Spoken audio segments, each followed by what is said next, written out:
नमस्कार दोस्तों, जैसे कि अपन ने लास्ट क्लास के अंदर चैप्टर 2 आईटीएफ की बात की थी और आईटीएफ में अपन ने पढ़ा था कि इनवर्स ट्रिग्नोमेट्रिक फंक्शन मतलब ट्रिग्नोमेट्रिक फंक्शंस का हमें क्या निकालना है, इनवर्स।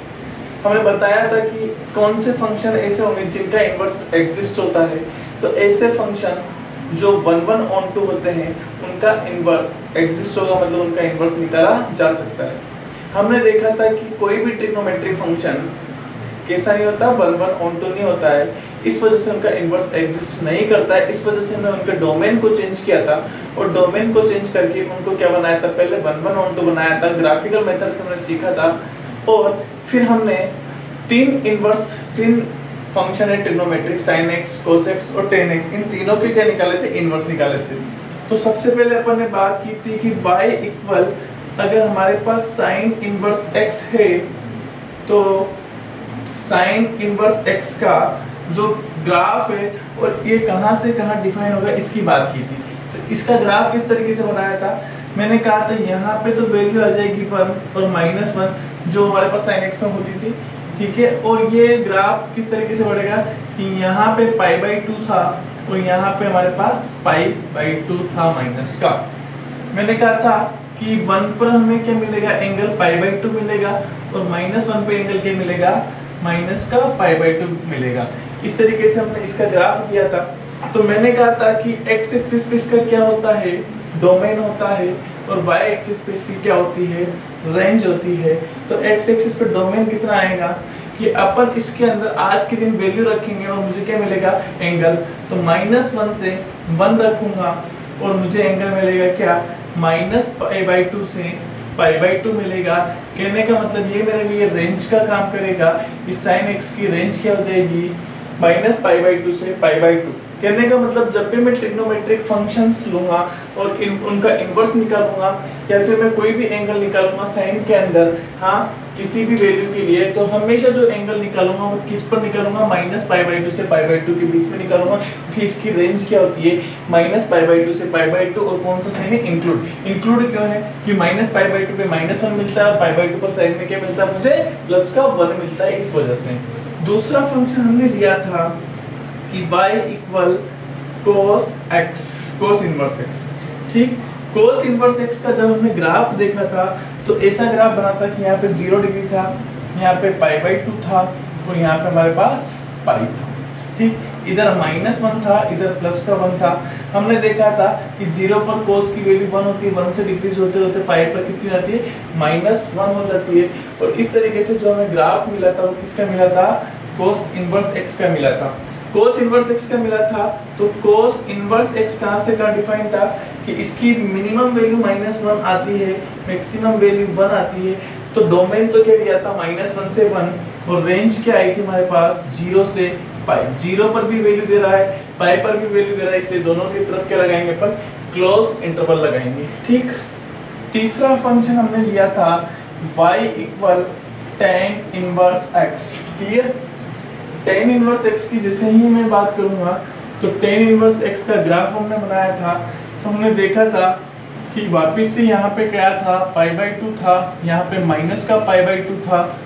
और हमने जब इसकी वैल्यू निकाली थी तो देखो 0 से चलना स्टार्ट हुआ था, π/2 के पास पहुँचते पहुँचते क्या हो गया था, इनफाइनाइट। और इधर क्या हो गया था, -π/2 की तरफ पहुँचते पहुँचते इनफाइनाइट। तो यहाँ से जो tan इनवर्स x का डोमेन आया था, तो ये x एक्सिस पे क्या चल रहा है, पूरा का पूरा -∞ से +∞, मतलब r। इसका डोमेन तो कितना हो जाएगा आप बताइए, r। और रेंज क्या आएगी, π/2, माइनस के π/2 से π/2। इंक्लूड नॉट इंक्लूड बिकॉज, क्योंकि यहाँ पे π/2 -π/2 पे क्या मिल रहा है मुझे, इनफाइनाइट और -इनफाइनाइट। और इनफाइनाइट और -इनफाइनाइट की जगह पे अपन क्या लगाते हैं, ओपन इंटरवल लगाते हैं। इतनी तीनों बातें अपन ने की थी। अपन नेक्स्ट बात इसके अंदर करते हैं। तो देखो ये ध्यान रखना कि यहाँ पे ये डोमेन होगा, ये रेंज होगी, ये डोमेन होगा, ये रेंज होगी, ये इस फंक्शन का डोमेन होगा और इसकी रेंज होगी, क्लियर, ठीक है। क्योंकि ये सारी चीजें आने वाले पॉइंट के अंदर काम की है तो थोड़ा सा ध्यान रखेंगे, बड़ा ही इंपॉर्टेंट चैप्टर है, ठीक है।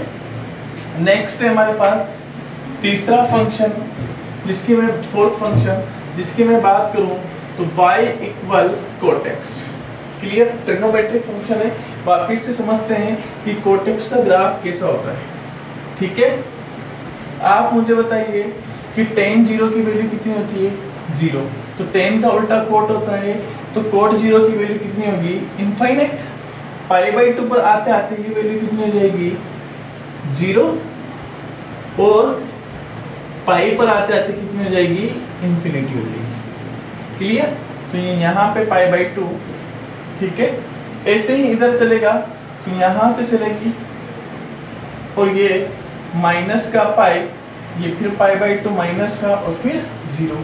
फिर इस ग्राफ को इस तरीके से आगे इंक्लूड करते जाएंगे, तो ये इस तरीके से बनता जाएगा, ये 3π/2, ये 2π। क्लियर, ये किसका ग्राफ हो गया हमारे पास, कोटेक्स का ग्राफ हो सकता है, ये आगे जाके इस तरीके से बन जाए। ठीक है, ऐसा चलता हुआ चला जाएगा, ये माइनस का 3π/2। क्लियर, अब मैंने कहा पहली बात इसको चेक करेंगे कि फंक्शन कैसा है। चलो पहले तो ये बताइए कि कोटेक्स जो फंक्शन है कहाँ से कहाँ डिफाइन है। कोटेक्स क्या डिफाइन है, एक्स एक्सिस पे क्या है, पूरे रियल एक्सिस है तो पूरा r, इनफाइनाइट क्या दे रहा है, 0 पर, पाई पर, 2π पर, माइनस पाई पर, और तो जहां जहां पाई है वहां वहां माइनस कर दो, तो मैं इसको लिख सकता हूँ nπ, क्योंकि जहां पाई आ रहा है वहां पे इन्फिनिटी, और इन्फिनिटी को अपन क्या कर देते हैं, हटा देते, तो ये तो डोमेन हो जाएगा। रेंज मैक्सिमम वैल्यू इन्फिनिटी और मिनिमम वैल्यू माइनस का इन्फिनिटी, मतलब माइनस इन्फिनिटी से इन्फिनिटी क्या होता है, r होता है। तो ये इस कोटेक्स का क्या होगा, डोमेन हो गया, और ये रेंज होगी। बात करूं कि फंक्शन 1 है कि ऑन टू है, तो इसके लिए मैं क्या करूंगा कि इसके पैरेलल एक लाइन ड्रॉ करूंगा, ग्राफ के पैरेलल लाइन ड्रॉ करी तो एक से ज्यादा इंटरसेक्टिंग पॉइंट मिले मुझे। ठीक है, एक से ज्यादा इंटरसेक्टिंग पॉइंट मिले तो फंक्शन कैसा हो जाएगा, मेनी वन हो जाएगा। तो inverse does not exist. Inverse does not exist इसका मतलब क्या होगा कि मुझे इसका डोमेन चेंज करना होगा। डोमेन जैसे चेंज करूंगा तो मुझे पता लग जाएगा कि किस डोमेन के अंदर फंक्शन इन्वर्टेबल है, मतलब 1 है। तो मैंने क्या किया कि फंक्शन का बिहेवियर चेक किया, 0 से मैंने चलना स्टार्ट किया, π/2 तक डिक्रीजिंग, और फिर पाई तक डिक्रीजिंग। यहाँ से आने के बाद फिर मैंने देखा कि वापस यहाँ चलता हूँ तो फिर क्या हो गया, इंक्रीजिंग, एकदम बढ़ गया कि नहीं बढ़ गया। तो क्या हो रहा है कि 0 से पाई के बीच में फंक्शन का बिहेवियर कैसा है, सेम है। मतलब एक बार डिक्रीज हो रहा था तो परमानेंटली यहाँ तक डिक्रीज हो रहा था, इसलिए यहाँ से यहाँ तक 0 से पाई के बीच में फंक्शन कैसा है, 1 है। और 1 है तो यहाँ से यहाँ तक इसका क्या कर सकते हैं, इनवर्स एग्जिस्ट कर सकते हैं। अगर इनवर्स एग्जिस्ट करेगा तो y इक्वल जो इन्वर्टेबल फंक्शन बनेगा वो कोट इनवर्स x बन जाएगा।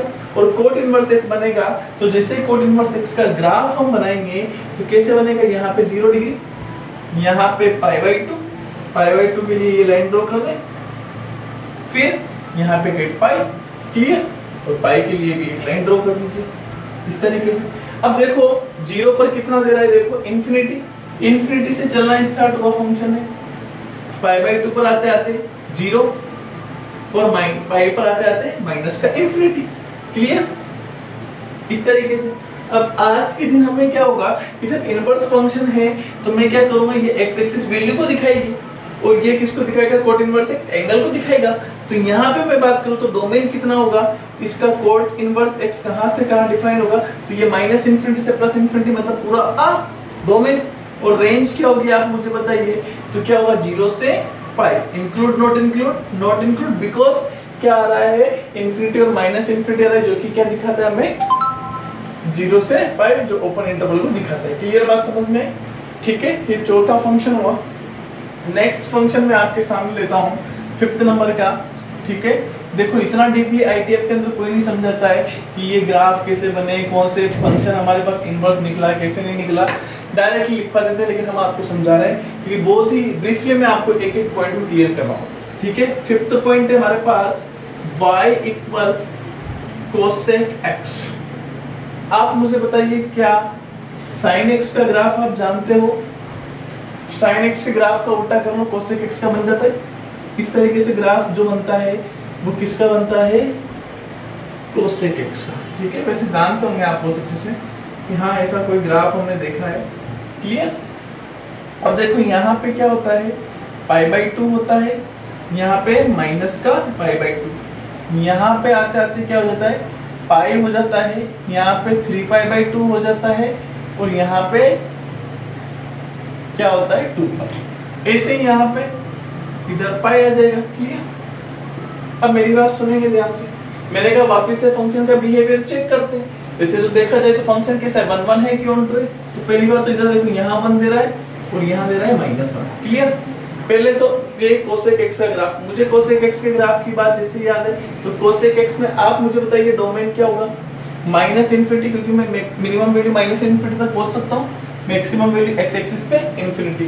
तो ये -∞ से +∞ मतलब पूरा का पूरा आ, और उसमें से वो जगह माइनस कर दो जहां जहां पे मुझे क्या मिल रहा है, इनफाइनाइट, पाई पर, 0 पर, 2 पाई पर, -पाई पर, यहाँ पे क्या मिल रहा है मुझे, इन्फिनिटी या -∞। तो यहाँ ओपन इंटरवल लगेगा, और ओपन इंटरवल लगेगा तो इसको डोमेन में अपन शामिल नहीं कर सकते, नहीं करेंगे तो इसको क्या कर दूंगा मैं, माइनस कर दूंगा, हटा दूंगा।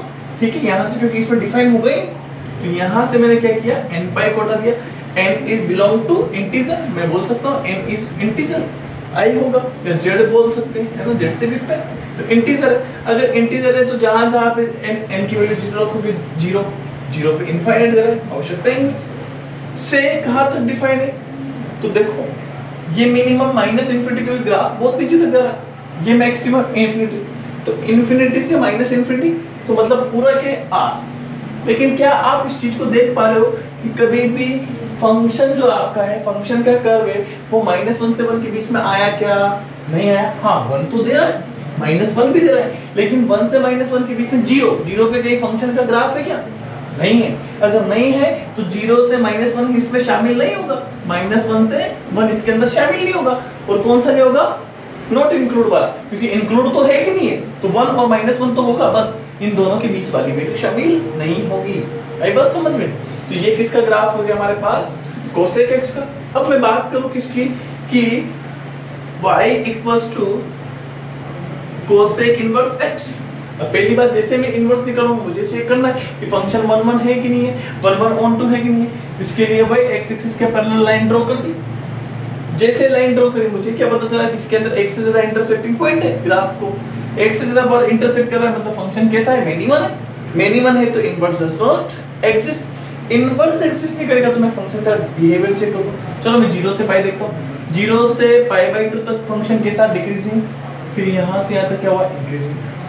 π/2 तक तो फंक्शन का बिहेवियर सेम था, लेकिन इसके बाद क्या हुआ, फंक्शन ने अपना बिहेवियर चेंज कर दिया। चलो इधर -π/2 से देखो, तो -π/2 से और 0 तक भी फंक्शन कैसा है, देखो डिक्रीजिंग डिक्रीजिंग डिक्रीजिंग, यहां से -1 से डिक्रीज होना स्टार्ट हुआ -∞ तक, और जैसे 0 पे गया वहां पे चला गया, और वहां पे जाते यहां से π/2 पर भी क्या हो रहा है, डिक्रीज। मतलब यहां से यहां भी डिक्रीज और यहां से यहां भी डिक्रीज, मतलब पूरा फंक्शन यहां से यहां के बीच में क्या हो रहा है, डिक्रीज। तो क्या कर सकता हूं, -π/2 से π/2 के बीच में बोल सकता हूं कि फंक्शन कैसा है, 1 1 है, और 1 1 है तो ऑन टू तो था इसे फंक्शन, ऑन टू है तो इसका मतलब क्या होगा, इसका इनवर्स एग्जिस्ट करेगा। और इनवर्स एग्जिस्ट करेगा तो मैं क्या कर सकता हूं कि इस फंक्शन का जैसे मैं ग्राफ बनाऊंगा तो आप मुझे बताइए, ये 0 डिग्री, ये यहाँ पे π/2, ये माइनस का π/2 एंगल, यहाँ पे कहीं -1 और यहाँ पे कहीं +1। क्लियर। अब देखिए ये π/2 वाली लाइन है और ये -π/2 वाली लाइन है। देखना मैंने कहा फंक्शन 0 पर कितना आया आप मुझे बताओ, इनफाइनाइट है कि नहीं है, 0 पर कितना है, इनफाइनाइट है। अब 0 पे अगर इनफाइनाइट है तो π/2 पर कितना हो गया, देखो फंक्शन इनफाइनाइट से डिक्रीज होता होता 1 पर आ गया, तो π/2 पर 1। तो इस तरीके से फंक्शन का ग्राफ है ना भाई, देखो 0 के जैसे करीब पहुंचा इनफाइनाइट की ओर चला गया फंक्शन का ग्राफ। ऐसे यहाँ पे देखो -π/2 पर कितना था, -1 था, है ना भाई, माइनस के π/2 पर कितना था, -1। तो यहाँ पे है -1, तो क्लियर इसके अकॉर्डिंग। और जैसे 0 की तरफ गए तो इधर की तरफ आया तो क्या आया, माइनस का इनफाइनाइट आया, और जैसे ये आया तो फंक्शन का ग्राफ ये हो गया। अब ये ग्राफ हुआ तो अब मुझे बताओ इसका डोमेन क्या लेंगे, जरा बताओ इसका डोमेन कितना हो जाएगा बताइए। देखिए ये -∞, ये मैक्सिमम, प्लस का इन्फिनिटी, होगा कि नहीं होगा। ठीक, तो मतलब क्या लिख सकता हूँ, -∞ से +∞ क्या है, पूरा का पूरा cos इनवर्स x। देखिए r है, लेकिन क्या है, -1 से 1 के बीच में कोई वैल्यू है क्या, ग्राफ का कहीं कर्व दे रखा है क्या, नहीं दे रखा। इसका मतलब ये हटा दो तो -1 से 1 हटाया।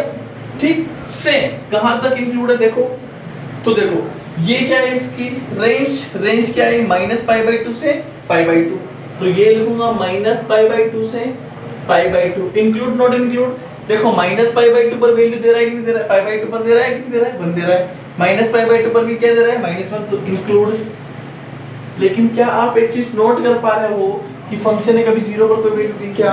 नहीं, 0 पर या तो इधर से रहा है इनफाइनाइट, या इधर से रहा है माइनस इनफाइनाइट, मतलब इसको तो मैं इंक्लूड करूंगा ही नहीं, तो 0 को मैंने क्या कर दिया, हटा दिया। क्लियर? तो ये इसकी क्या आ गई, रेंज आ गई। इसकी आ गई कोसेक इनवर्स x की, बहुत ही कंसेप्चुअल है, ध्यान से समझना, एक एक चीज को कंसेप्चुअली पढ़ो, बहुत मजा आएगा, इंटरेस्टिंग चैप्टर, इतना कंसेप्चुअल कोई नहीं पढ़ाता है। ठीक है, नेक्स्ट है हमारे पास 6 नंबर का फंक्शन जो है cos x। नेक्स्ट फंक्शन है हमारे पास cos x। ठीक है, 6 number y equal cos x। आप मुझे बताइए कि cos x का ग्राफ कैसा होता है? cos x का ग्राफ कैसा होता है? क्या ऐसा ही ग्राफ बनाया जाता है cos x का? फिर यहाँ से फिर क्या ऐसा होता है कि देखिए ये ग्राफ cos x का, ठीक, फिर देखिए कि यहां से ये फंक्शन का ग्राफ। क्लियर? अब यहाँ पे वैल्यू कितनी देता है, 1, और यहां से ये वैल्यू कितनी है, -1। क्लियर? यहाँ पे 0 डिग्री, ये π/2 होता है, यहाँ पे पाई होता है, फिर 3π/2 होता है, फिर यहाँ पे माइनस का π/2, यहाँ पे माइनस का पाई, ये माइनस का 3π/2। क्लियर? अब ये तो समझ गए। मैंने कहा एक्स एक्सिस पे आज के दिन क्या एंगल, तो मिनिमम -∞ मैक्सिमम इंफिनिटी। तो यहाँ से अगर मैं डोमेन की बात करूँ, cos x का डोमेन क्या होगा, r, लेकिन r में से वो सारी चीजें माइनस कर दो जहां पे इनफाइनाइट मिल रहा है, क्या माइनस इनफाइनाइट मिल रहा है, π/2 पर, 3π/2 पर, -π/2 पर और -3π/2, तो सारे π/2 वाली टर्म माइनस कर दे, तो माइनस क्या किया, 2n+1 π/2। क्लियर? और n is belong to integer. Same कहां तक डिफाइन है, पूरा, तो मैक्सिमम इंफिनिटी, मिनिमम -∞, -∞ से इंफिनिटी क्या होता है, r, और क्या हो, कहीं ग्राफ कहां नहीं आ रहा, -1 से 1 के बीच में, तो उसको हटा दो, तो इसमें से क्या हटा दिया हमने, -1 से 1। क्लियर? सेम वैसा का वैसा ही जिससे कोसेक का था हमारे पास। ठीक है, सो ये सेक का है भाई, है ना, गलती से कोस लिखा है मैं, क्या सेक एक्स ग्राफ है ना, जिससे कोसेक का था वैसे के वैसे। अब इसका मैं क्या निकाल रहा हूँ, कोसेक इनवर्स एक्स। ठीक है, सेक इनवर्स एक्स, सॉरी, तो y equal sec inverse x, मुझे इसका क्या निकालना है, इनवर्स निकालना है। अब इनवर्स निकालने के लिए चेक करूंगा इनवर्स एग्जिस्ट करेगा नहीं करेगा, तो x एक्सिस के पैरेलल लाइन ड्रॉ करें।